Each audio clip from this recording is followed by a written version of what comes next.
नमस्कार दोस्तों, study point classes Pushkar में आपका हार्दिक स्वागत है। हम आपके लिए लेकर आए हैं हिंदी व्याकरण की बेहतरीन जानकारी, जो कि एग्ज़ाम की दृष्टि से आपके लिए अत्यंत ही महत्वपूर्ण साबित होगी।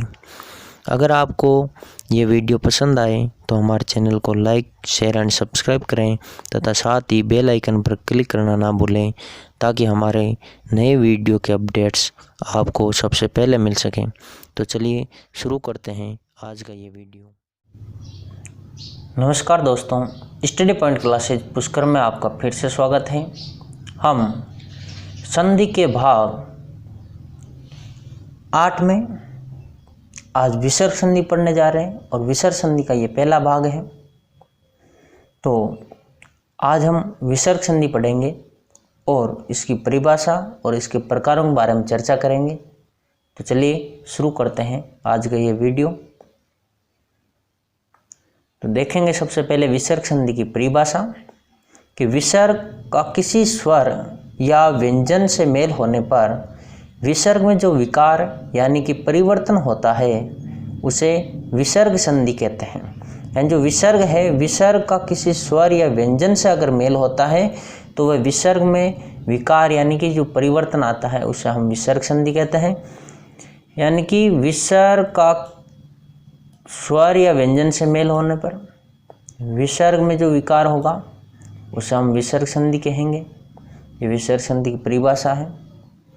फिर देखेंगे अध्ययन की दृष्टि से हमने विसर्ग संधि को 2 भागों में डिवाइड किया है, 2 भागों में इसको बांटा है। तो विसर्ग संधि के 2 भेद हैं।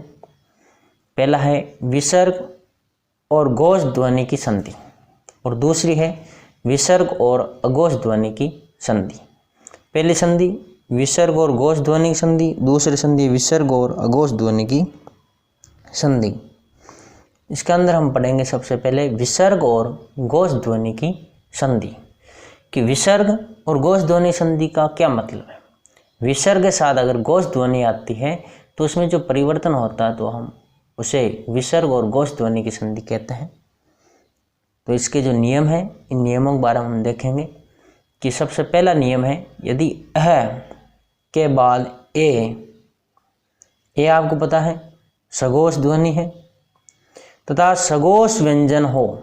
सघोष व्यंजन 13 व्यंजनों को छोड़कर सभी व्यंजन सघोष हैं, जो कि हमने व्यंजन संधि में पढ़ा था।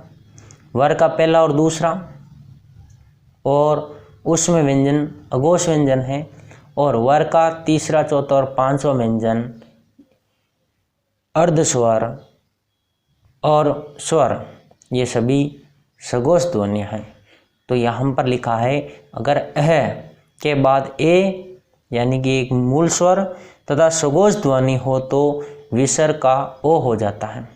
विसर्ग के बाद अगर ए हो तो क्या होगा, ओ होगा, और सघोष व्यंजन होगा तो भी विसर्ग का ओ होगा। तो यहाँ पर सूत्र लिखा हुआ है अह धन ए और सघोष व्यंजन, तो अह का ओ हो जाता है यानी विसर्ग का ओ होगा। देखेंगे दूसरा नियम है, अगर ई और ऊ के बाद अगर विसर्ग है और उसके बाद सघोष वर्ण यानी कि मूल स्वर या सघोष व्यंजन हो सकता है। सघोष वर्ण का मतलब है कि मूल स्वर भी हो सकता है, कि मूल स्वर है वो भी आपके सघोष व्यंजनों में आते हैं, और सघोष व्यंजन है वो है ही आप जानते हैं वर का तीसरा, चौथा और 5वां व्यंजन, और अर्ध जो स्वर है ये र ल व, ये सभी सघोष व्यंजन हैं। तो ये अगर हो, अगर ई के बाद विसर्ग हो, ऊ के बाद विसर्ग हो और उसके बाद अगर मूल स्वर या फिर सघोष व्यंजन हो तो विसर्ग रे में बदल जाता है, तो विसर्ग का रे हो जाता है। इसको सूत्र द्वारा हम देख सकते हैं, इही उहु के बाद धन का चिन्ह और धन के बाद सघोष वर्ण, सघोष वर्ण का मतलब मूल स्वर या सघोष व्यंजन, तो विसर्ग का रे होता है। ये इसका दूसरा नियम है। हम पढ़ रहे हैं विसर्ग और घोष ध्वनि की संधि, जिसके अंदर हमने पहला नियम पढ़ा है कि अगर अह के बाद ए या सघोष व्यंजन हो तो ए का ओ हो जाता है। उसी प्रकार ई और ऊ के बाद कोई भी सघोष वर्ण हो तो विसर्ग ई और ऊ का यानी जो विसर्ग लगी हुई इसके अंदर उसका रे हो जाता है। तो ये 2 नियम है। तीसरा नियम देखेंगे तीसरा है ई के बाद रे हो तो ई के स्थान पर ई हो जाता। अगर ई आया हुआ है और उसके आगे अगर रे है, रे भी आप जानते हैं घोष व्यंजन है और ई भी क्या है, घोष ध्वनि। तो विसर्ग के बाद घोष ध्वनि है आती है और घोष ध्वनि में परिवर्तन होता है, तो ये घोष व्यंजन संधि है। तो ई के बाद अगर रे हो तो ई के स्थान पर ई हो जाता है, यानी कि ई की मात्रा बड़ी हो जाती है और विसर्ग हट जाता है। जैसे ई धन रे और ई का ई हो जाता है। उसी प्रकार चौथा नियम है, अगर अह के बाद ए को छोड़कर कोई और मूल स्वर हो तो विसर्ग का लोप हो जाता है। अगर अह है और अह के बाद अगर ए को छोड़ कर, यहाँ पर तो अह के बाद में ए है तो अपन को पता ही है कि अह का ओ हो जाता है। अगर ए को छोड़कर कोई और मूल स्वर हो तो विसर्ग का लोप हो जाता है। यहाँ पर हम देख रहे हैं, यहाँ पर हमने पढ़ा ए के बाद ए हो और सघोष व्यंजन हो तो विसर्ग का ओ होता है। अगर ए के अतिरिक्त अन्य कोई स्वर है तो विसर्ग का लोप हो जाता है। अह धन ए नहीं होगा, दूसरा कोई स्वर होगा तो विसर्ग का लोप होगा। तो ये विसर्ग और घोष ध्वनि की जो संधि है इसके 4 नियम है, इनको एक बार फिर से देख लीजिए। ए के बाद अगर ए तथा सघोष व्यंजन हो तो विसर्ग का ओ हो जाता है। ई और ऊ के बाद सघोष वर्ण हो तो विसर्ग रे में बदल जाता है। तो पहले विसर्ग का ओ होगा, फिर विसर्ग का रे होगा और फिर ई के बाद अगर रे हो तो ई का ई हो जाता है, यानी जो ई सहित विसर्ग है वो विसर्ग हट करके ई की मात्रा बड़ी हो जाएगी। इसी तरह चौथा नियम है, ए के बाद अगर ए को छोड़कर कोई भी मूल स्वर हो तो विसर्ग का लोप हो जाता है। तो विसर्ग और घोष ध्वनि की जो संधि है इसके हमने 4 नियम यहाँ पर रखे हैं। आशा है ये आपको चारों नियम समझ में आ गए होंगे। तो हम इन चारों नियमों का उदाहरण देखेंगे और उदाहरण द्वारा इन चारों नियमों को आगे समझने की कोशिश करेंगे। तो चलते हैं आगे और इन नियमों को समझने की कोशिश करते हैं।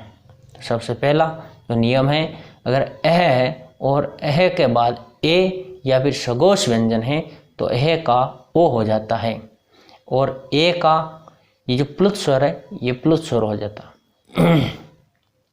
तो देखेंगे के धन अपि, हमने यहाँ पर संधि विच्छेद लिए हैं। के धन अपि, मनः धन अभिलाषा, प्रथम धन अध्याय।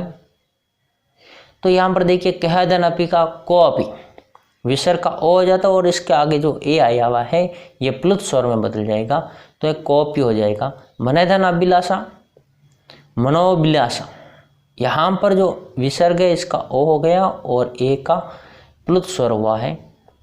इसी तरह से प्रथम धन अध्याय, प्रथमोध्याय।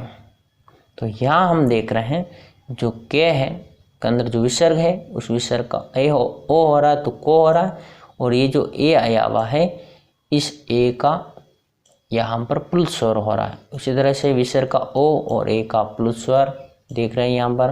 प्रथम धन अध्याय में प्रथमोध्याय विसर्ग का ओ और ए का प्लुत स्वर हो रहा है।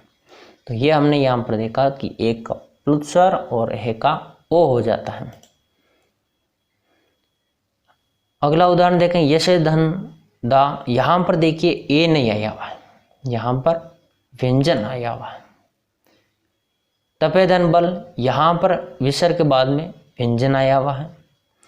वह धन वृद्ध, वह वर्द में भी देखिए विसर्ग बाद में व्यंजन आया और व्यंजन यहाँ पर हम देखेंगे वर्ग का तीसरा चौथा और पांचवा ही होगा क्योंकि यहाँ पर सघोष व्यंजन लिखा और सघोष व्यंजन तीसरा चौथा और पांचवा व्यंजन सघोष व्यंजन होता है। वर्ण विचार में भी पढ़ा था हमने ये और व्यंजन संधि में भी पढ़ा था और अभी हम इसको वापस पढ़ रहे हैं कि वर्ग का तीसरा चौथा और पांचवा यह अलावा है और आपके सभी स्वर सघोष व्यंजन होते हैं। तो यहाँ पर देखिए ये दे वर्ग का तीसरा व्यंजन है।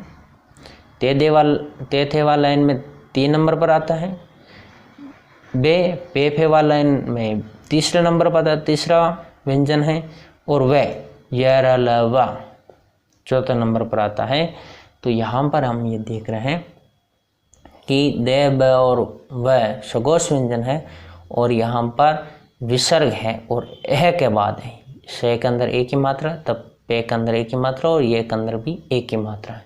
तो जैसे धन दा लिया ही हमने, तपे धन बल लिया और वह धन वृद्ध लिया, जो कि इस नियम का अंतर्गत आता है कि है और उसके बाद में यहाँ पर सगोश व्यंजन दा, दे, ब और वह है। तो इसमें क्या परिवर्तन होता देखते हैं। जैसे धन दा का यशोदा, यहाँ पर दा का दा ही रहेगा, ये ए का जैसे प्लुत हो रहा था वहाँ पर दे का प्लुत नहीं हो रहा, दे का दे ही रहेगा। उसी तरह तपे धन बल का तपोबल होगा और वह धन वृद्ध का वयोवृद्ध होगा। तो यहाँ पर हम देख रहे हैं ए अगर होता है तो ए का प्लुत स्वर होता है और अगर सगोश व्यंजन होते हैं तो इसमें किसी भी प्रकार कोई परिवर्तन नहीं होगा, केवल विसर्ग का ओ होगा और ओ की मात्रा लगेगी। उस तरह से अगला नियम देखते हैं, दूसरा नियम जो हमने पढ़ा था और उस नियम के साथ जो हमने सूत्र रखा था उस सूत्र को हम यहाँ पर रख रहे हैं। अगर ई और ऊ के बाद में सगोश वर्ण, ई और ऊ के बाद में अगर सगोश वर्ण है या ध्वनि है, सगोश वर्ण या ध्वनि कह सकते हैं, तो विसर्ग का रे, तो विसर्ग किसमें बदल जाएगा, रे। अगर ई के बाद विसर्ग और ऊ के बाद विसर्ग है और उसके बाद सगोश वर्ण है या सगोश ध्वनि है तो विसर्ग रे में बदल जाता है। यह हमने दूसरे नियम में पढ़ा था और इसको हम उदाहरण देखेंगे। तो निहिधन आधार, ये हमने संधि विग्रह लिया यहाँ पर। दूधन उपयोग, आशी धनवाद और आयुधन वेद, यहाँ पर सभी में विसर्ग लगा हुआ है। नी का आगे विसर्ग है, दू का आगे विसर्ग, आशी का आगे विसर्ग और आयु का आगे विसर्ग लगा हुआ है। तो यहाँ पर हम देख रहे हैं निहिधन आधार का देखेंगे निराधार, जो विसर्ग है उसका रे हो रहा और ये आ की मात्रा उसमें मिलने से रा हो गया, तो निहिधन आधार का निराधार। दुहधन उपयोग, दुरुपयोग, विसर्ग का रे और ऊ की मात्रा मिलने से रे का रू हो गया तो दुरुपयोग हो गया। उस तरह से आशीर्वाद है, यहाँ पर देखिए आगे कोई स्वर नहीं है इसलिए रे का रे ही रहेगा और रे हलंत होता है इसलिए आशी धनवाद का आशीर्वाद, जो रे हलंत होने की वजह से इस वे के ऊपर चला गया है। आयुधन वेद, आयुर्वेद, यू के आगे विसर्ग का, विसर्ग का रे हो गया और यहाँ पर कोई स्वर नहीं है इसलिए रे का रे रहेगा और ये हलंत होने की वजह से वे के ऊपर चला गया तो यहाँ पर हमने रे की मात्रा ऊपर लगाई और आयुर्वेद शब्द बन गया।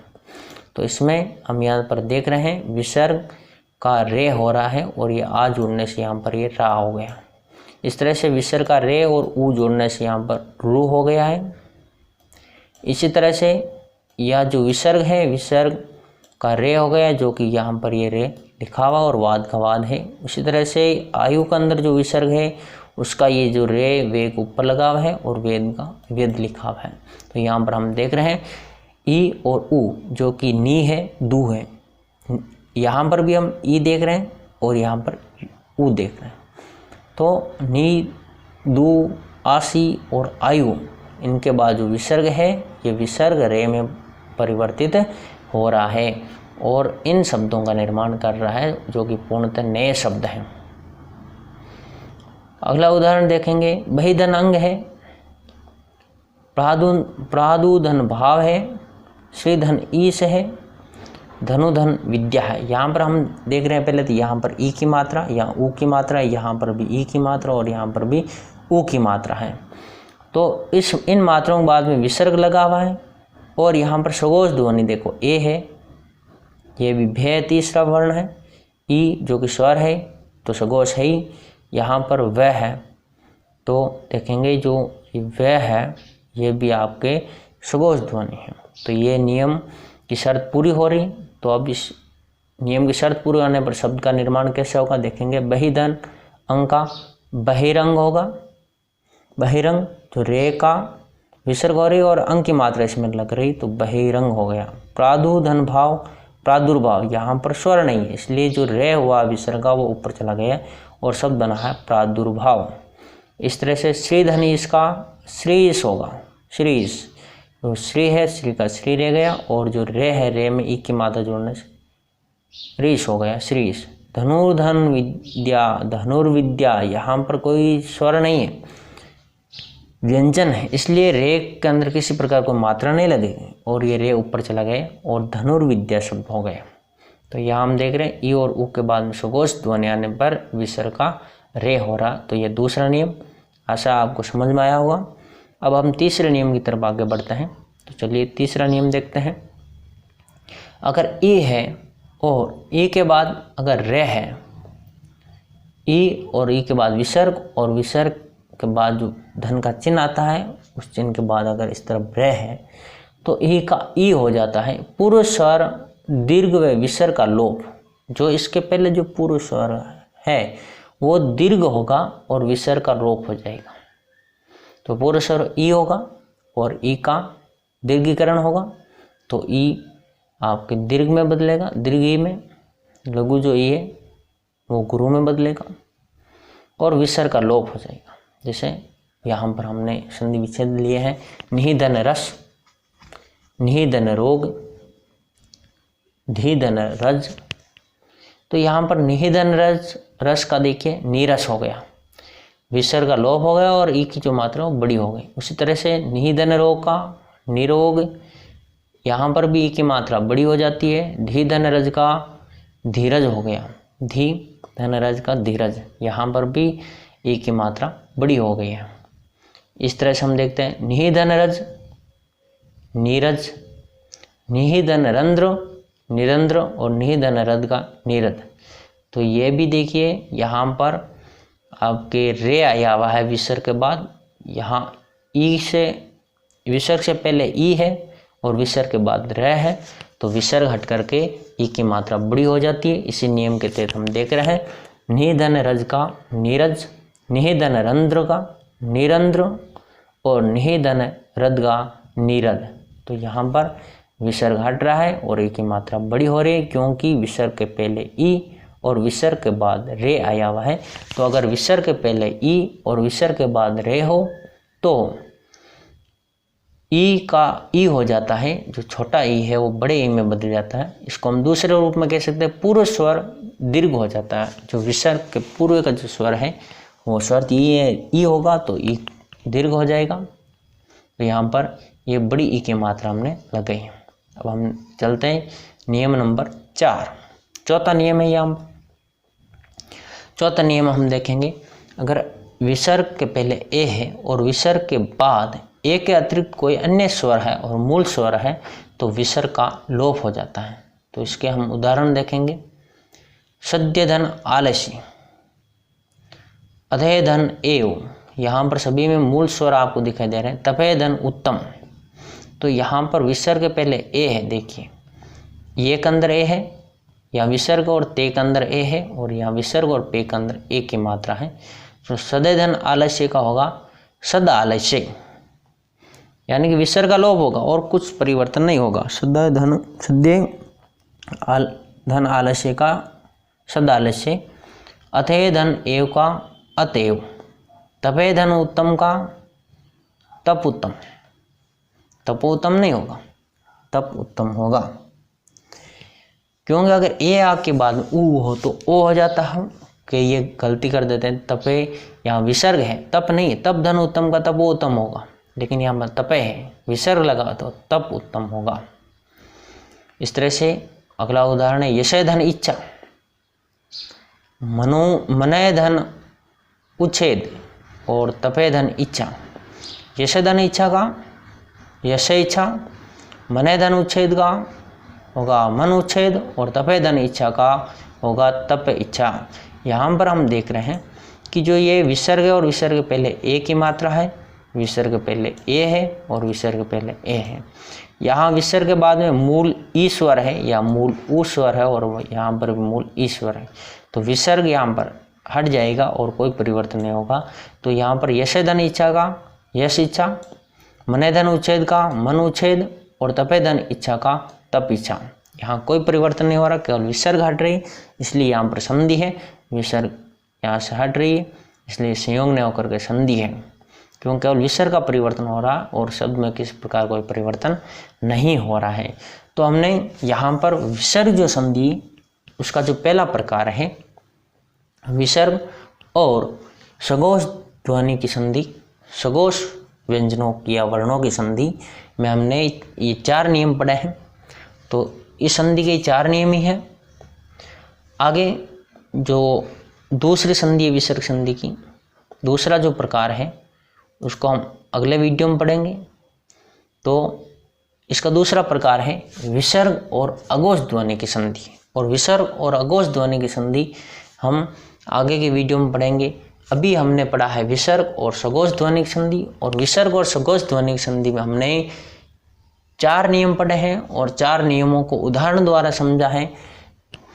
अब हम अगले वीडियो में विसर्ग और अघोष ध्वनि की संधि पढ़ेंगे। उससे पूर्व आप इस संधि का अभ्यास करेंगे। विसर्ग और सघोष ध्वनि की संधि का अभ्यास करके तैयार रखिएगा, तभी आपको ये विसर्ग और अघोष ध्वनि की संधि समझ में आएगी। श्री बालाजी कोचिंग सेंटर पुष्कर में आपका स्वागत है। हमारे चैनल को लाइक कीजिए, सब्सक्राइब कीजिए और अधिक जानकारी के लिए बेल आइकन